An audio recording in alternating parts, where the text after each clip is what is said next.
지난번에 사도 바울은 자기를 많이 변호를 했습니다. 왜냐하면 그만큼 바울을 공격하는 사람들이 참 많았습니다. 이들의 바울을 공격하는 목적은 하나입니다. 바울을 넘어뜨리기 위해서가 아니라 교회를 무너뜨리고 성도들을 무너뜨리기 위해서 바울을 공격하는 겁니다. 그래서 사도 바울은 자기를 변호하는데요. 바울도 역시 자신을 위해서 변호한 게 아니라 교회를 지키고 성도들을 지키기 위해서 자기를 변호를 합니다.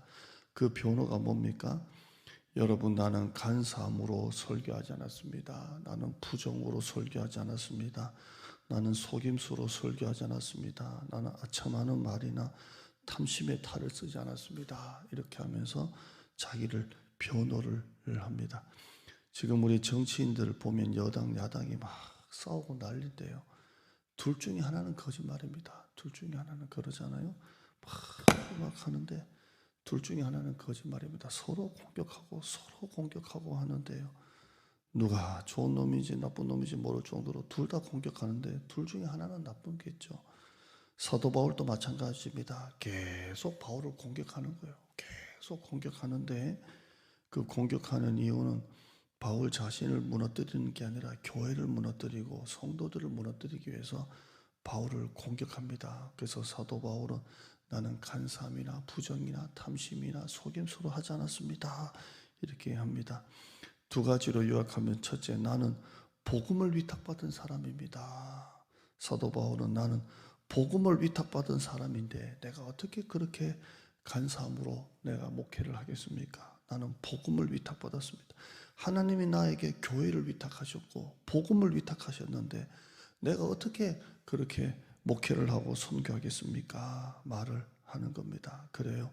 목사는 절대 나쁠 수가 없어요. 왜냐하면 하나님께서 교회를 맡겨주셨기 때문에, 성도를 위탁하셨고 교회를 위탁하셨기 때문에 목회자가 만약에 삐딱하게 나가면 그건 하나님께서 버림받은 목회자이고요, 정말 하나님이 내게 교회를 맡겨주셨다, 성도를 맡겨주셨다, 내가 복음을 위탁받았다라고 생각하면 절대 목사는 잘못할 수가 없어요. 왜?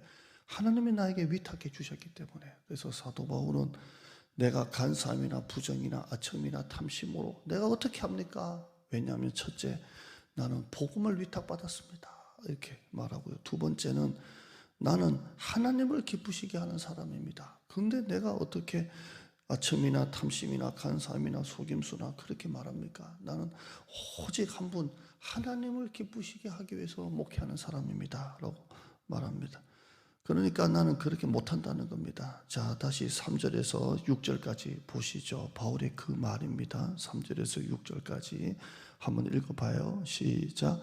우리의 권면은 간사함이나 부정에서 난 것이 아니요 속임수로 하는 것도 아니라 오직 하나님께 옳게 여기심을 입어 복음을 위탁받았으니, 우리가 복음을 위탁받았는데 어떻게 그렇게 합니까? 복음을 위탁받았으니 우리가 이와 같이 말하면 사람을 기쁘게 하려 함이요 오직 우리 마음을 감찰하시는 하나님을 기쁘시게 하려 함이라.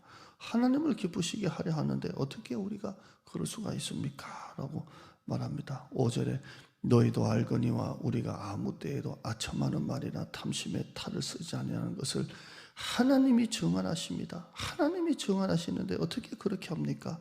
6절에 또한 우리는 너희에게서든지 다른 이에게서든지 사람에게서는 영광을 구하지 아니하였노라. 오직 한 분 하나님 앞에서 목회를 하는데 어떻게 그렇게 합니까? 라고 합니다. 여러분, 지난번에 제가 말씀드렸듯이 담임 목사 놓고 기도할 때 하나님을 기쁘시게 하는 목사 되게 해달라고 기도하는 여러분 되시기를 축원합니다. 하나님을 기쁘시게 하는 목사가 되어야 돼요. 복음을 위탁받았고 하나님 앞에서 목회하고 하나님이 증언되시는데 여러분이 그렇게 기도하는 여러분 되기를 바랍니다. 7절 읽어보시죠. 7절에요. 시작. 우리는 그리스도의 사도로서 마땅히 권위를 가지고 주장할 수 있으나 도리어 너희 가운데서 유순한 자가 되어 유모가 자기 자녀를 기름과 같이 하였으니 되어 있습니다. 여러분, 이때가 초대교회입니다. 초대교회. 막 복음이 들어가고 교회가 세워지고 초대교회입니다. 초대교회. 지금도 마찬가지지만 사도는 12명밖에 없습니다. 예수님의 12제자가 사도인데 가룟 유다가 빠지고 하나님이 대신에 나중에 뭐 제비뽑기에서 맞대야가 들어가지만 하나님이 사도 바울을 거기다가 집어넣은 거예요. 사도 바울을 넣으셔서 예수님이 뽑으신 제자가 아닌데 하나님이 사도 바울은 다메섹에서 특별히 부르셔서 사도가 되게 하셨어요. 여러분, 예수님의 12제자, 사도예요, 사도. 그 당시 초대교회 사도의 권위가 얼마나 위대했겠어요. 지금 2000년 전의 이야기, 2000년 전에 예수님의 그 12제자, 바울은 제가 설명했죠. 그 12제자의 권위가 얼마나 대단했겠습니까? 12제자, 예수님의 직속 제자 아닙니까?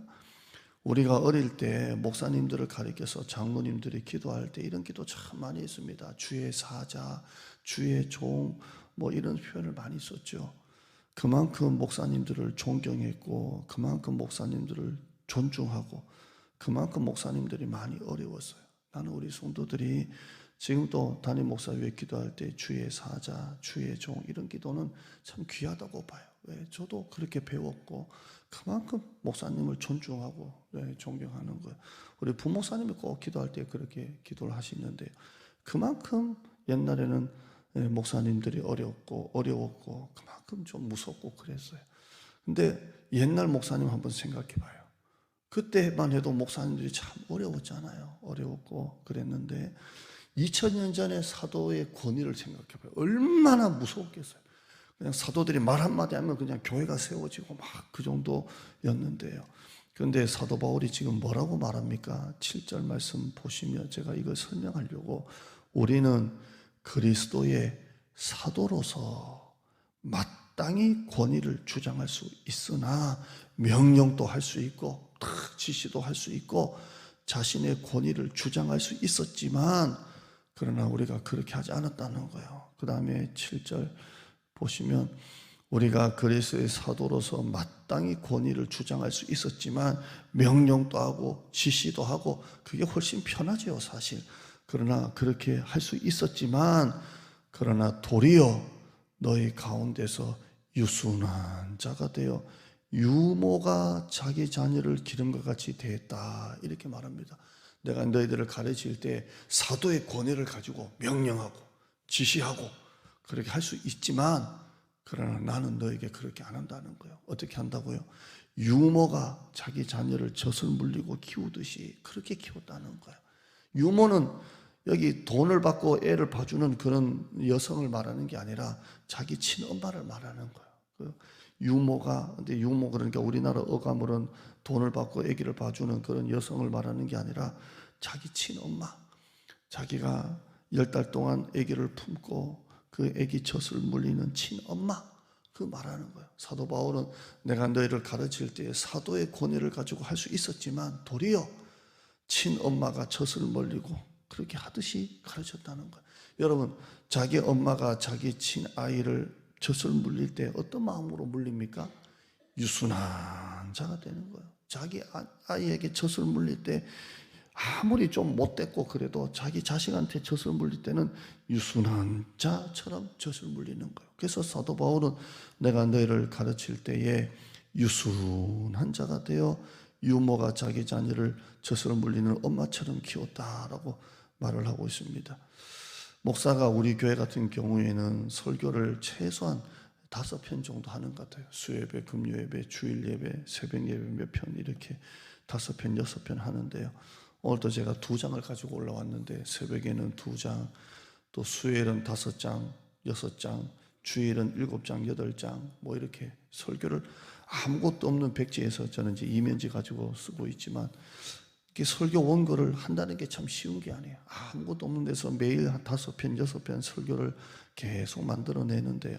참 어려운 작업입니다. 그런데 성도들은 설교 한 편이 좋아서 그게 와닿아서 그 설교를 기억하는 것보다 그 설교 속에 담겨져 있는 목회자의 마음을 기억하는 것 같아요. 제가 지금 단독 목회는 지금 12년째 하고 있고 현장 목회 부교육자로 19년을 해봤는데 아무것도 없는 상태에서 원고를 준비해서 설교 한 편을 막 힘쓰고 애써서 설교를 하는데 성도들이 은혜 받는 것은 설교 한 편이 얼마나 매끄럽고 잘 된 것보다 그 속에 담겨져 있는 마음을 기억하는 것 같아요. 목회자 목사님이 어떤 마음으로 설교하는지 그걸 기억하는 것 같아요. 바울은 데살로니가 성도들을 가르칠 때 사도와 같이 가르치지 않았고 유순한 어머니같이 여러분을 키웠습니다 라고 말합니다. 오늘 여러분 이 기도 있으면 좋겠습니다. 여러분 약한 영혼 대할 때, 또 여러분이 미운 영혼을 대할 때, 용서하기 힘들고 품고 사랑하기 힘든 영혼을 대할 때 유순한 자 같은 엄마의 마음을 달라고 기도하는 여러분 되시기를 바랍니다. 여러분이 남편을 대하고 아내를 대하고 자녀를 대할 때도 마찬가지예요. 여러분 가정에 애한테도 확 올라올 때도 있고 부부끼리 대판 싸울 때도 있잖아요. 그러나 엄마의 마음같이 유순한 자처럼 여러분 보기에 약한 영혼, 미운 영혼을 품으세요. 자꾸 품으세요. 오늘 하나님 이 마음 달라고 기도하는 새벽 되기를 축원합니다. 하나님 감사합니다. 바울은 사도의 권위를 가지고 성도들을 대할 수 있었지만 나는 유순한 자같이 여러분을 친엄마, 젖을 물리는 엄마처럼 여러분을 키웠습니다라고 말합니다. 머리로 한 게 아니라 마음으로 했습니다. 오늘 우리에게 이 젖먹이 아기를 키우는 유순한 자 같은 유모의 마음을 주시옵소서. 약한 영혼, 미운 영혼, 품기 힘든 영혼, 또 가정 안에서도 교회 안에서도 항상 유순한 자 같은 그 자기 젖을 물리는 유모와 같이 엄마와 같은 마음을 가지고 그 영혼을 품고 사랑하고 가르치고 키우게 하여 주시옵소서.